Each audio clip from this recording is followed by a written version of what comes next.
So I've decided to talk about some scenes from the first episodes of The Rings of Power. You can see here, this is my Amazon store page. It's a complete shit show. Like nothing in this series works. So we're gonna go through a few scenes in the first and second episode, and straight away you'll see that everything that happens in this show is like completely out of this world. It has like no bearing on like the original lore. So this scene makes no sense in the lore of the Lord of the Rings.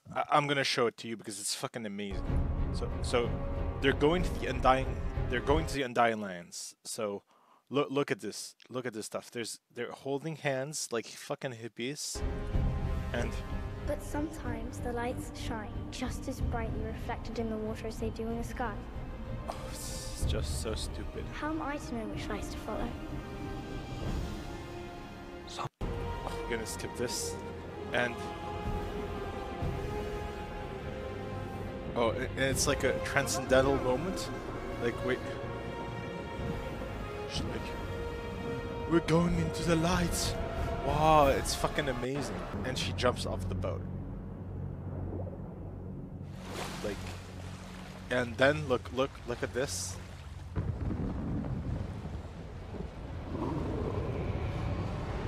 And then the fucking sky door closes like it's a fucking portal. Like, no, no. In the second age, look, the Undying Lands are still part of Arda. This is Arda. Arda is everything. Like, well, I can lower the screen. Like this is like Middle Earth, and like this is like the south of Middle Earth and everything. This is Numenor, and look, Arda, like the Undying Lands are still here. So this makes look at this scene. It's fucking amazing. No, not this. The next scene. We see Gandalf arriving in a fireball.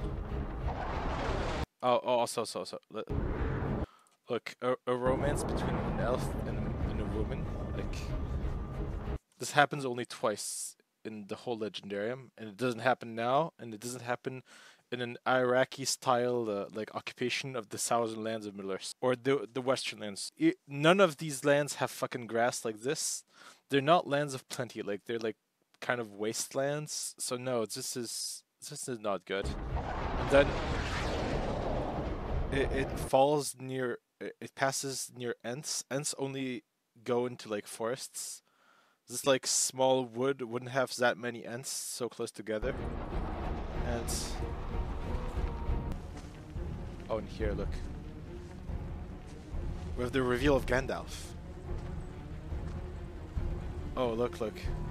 Fat bumbling hobbit is gonna find Gandalf. And he's gonna be like, wait for it. He's naked in like a ring of fire. Why, it's so... Wow, it's... He's like he's like 1,000 years too early.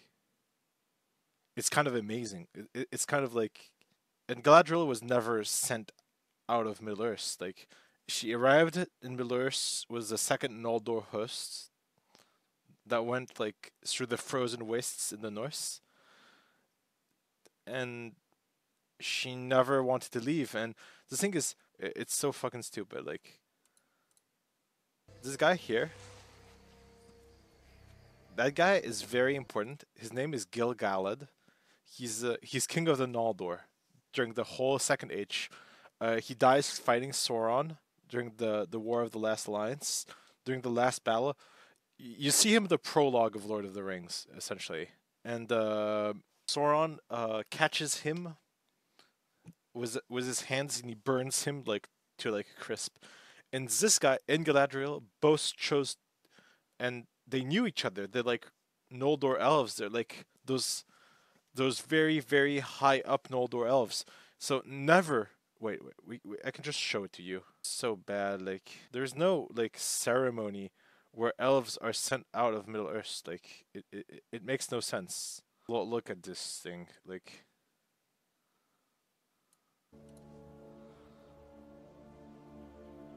he gives them like fucking crowns.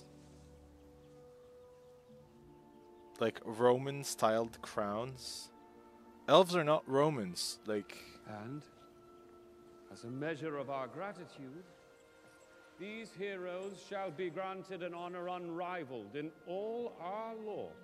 They will be escorted to the Grey Havens and granted passage across the sea to dwell for all eternity in the blessed realm, the far west, the undying land. he talks about it like he's like amazed by it. But the thing is, Gilgad's been to the Undying Lands. He actually left the Undying Lands to rule in Middle Earth, and now like it's just a confusing mess. It's very bizarre. Like, it's hard to explain how wrong all of this is. My brother gave his life hunting Sauron. His task is now mine. Commander Galadriel, this company has followed you to the very edge of the world. It's been years since the last orc was sighted. Like this prologue we've just heard. My brother gave his life fighting Sauron. No, he didn't. Commander Galadriel? No, she's not. Does she lead a company of fucking elves hunt Sauron in the North of Middle Earth? No, she does not. Does Sauron go to the north of Middle Earth to hide in the frozen wastes? No, he does not. Sauron goes to the south in the east of Middle Earth to reconstitute his host so he can come back 500 years after the beginning of the Second Age. So, like, none of this prologue makes any sense. This scene's amazing. Feanor's hammer. The tool that wrought the Silmarils. The jewels that contain the very light of Valinor. Technically, no. That's not what the Silmarils were. They had the light of the tree, and the trees no longer exist, so Valinor does not have the light of Valinor. It makes no sense. And I don't think Feanor took his hammer with him to Middle Earth, because once he finished crafting the Silmarils, he said that he said that nothing would ever compare to the Silmarils, and he kind of stopped crafting new things after that. He did other minor jewels, but like he kind of lost ambition in creating new jewels. And when he left the Undying Lands to come to Beleriand, he probably did not get all his crafting gear with him. So, well, it's another nonsensical scene filled with like clunky exposition. Strange, isn't it? How one object could be responsible for creating so much beauty and so much pain. True creation requires sacrifice. They say that Morgoth found the Silmarils so beautiful that after he'd stolen them, for weeks he could do nothing but stare into them.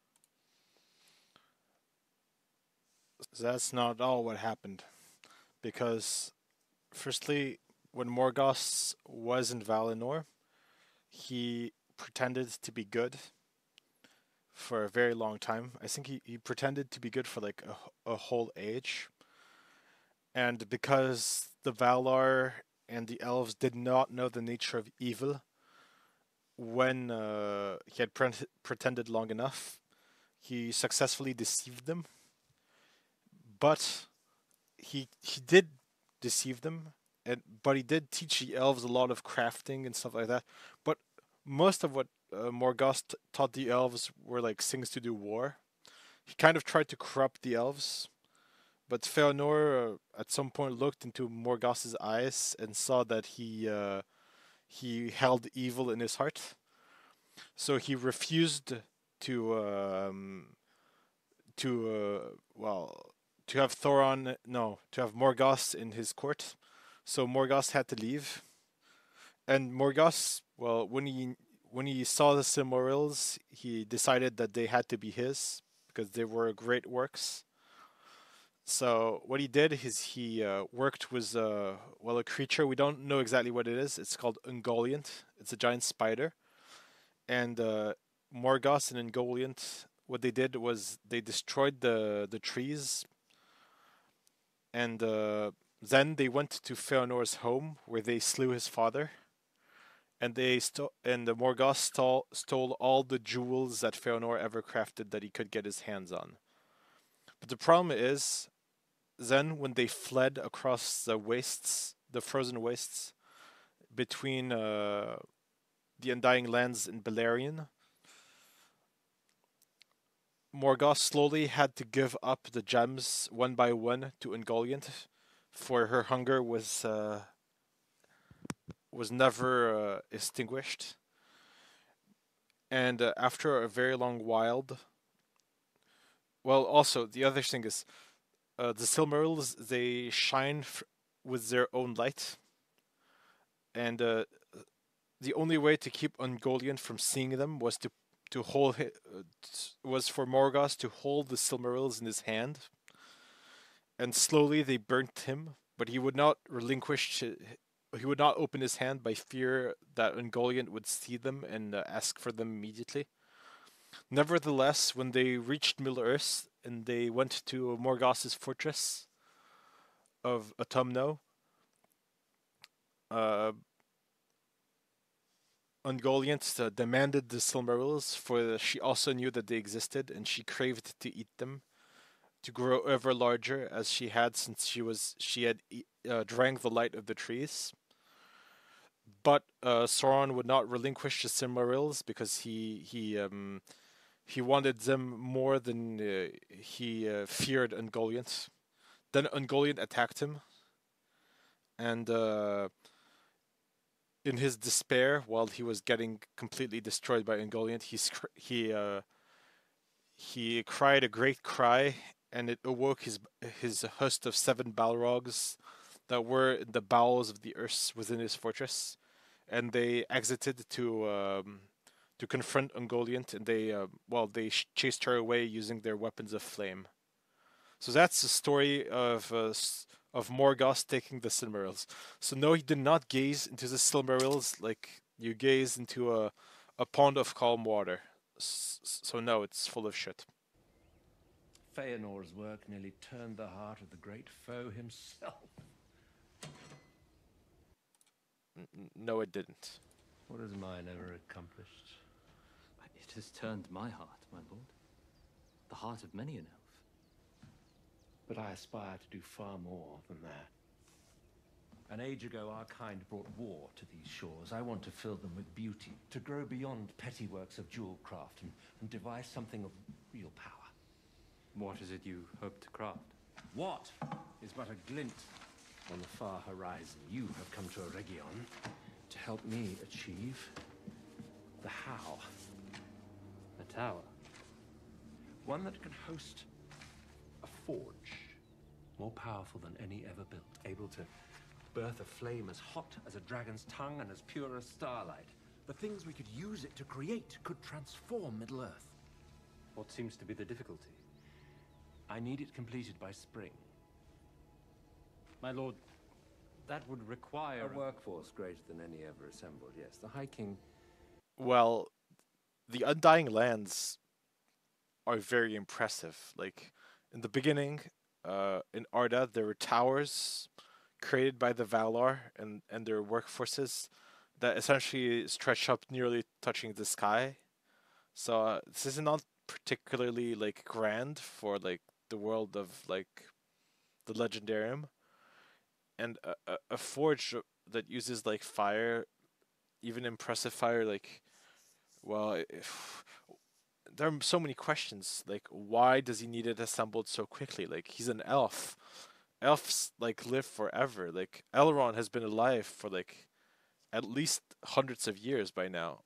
Like, it's kind of weird. Like, they're trying to put like a ticking clock on things that don't really need a ticking clock. It's like creating drama for no reason. Cannot provide one, so he has sent me you instead. Have you considered seeking partners outside the confines of our own race? How far outside?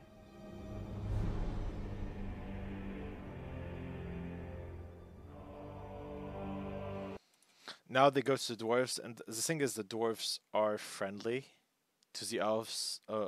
to the elves in general. Like Khazad-dûm and Eregion fought against Morgoth together in the First Age, so they're friendly. Like there's less antagonism between dwarves and elves now than later on. It's just a mess.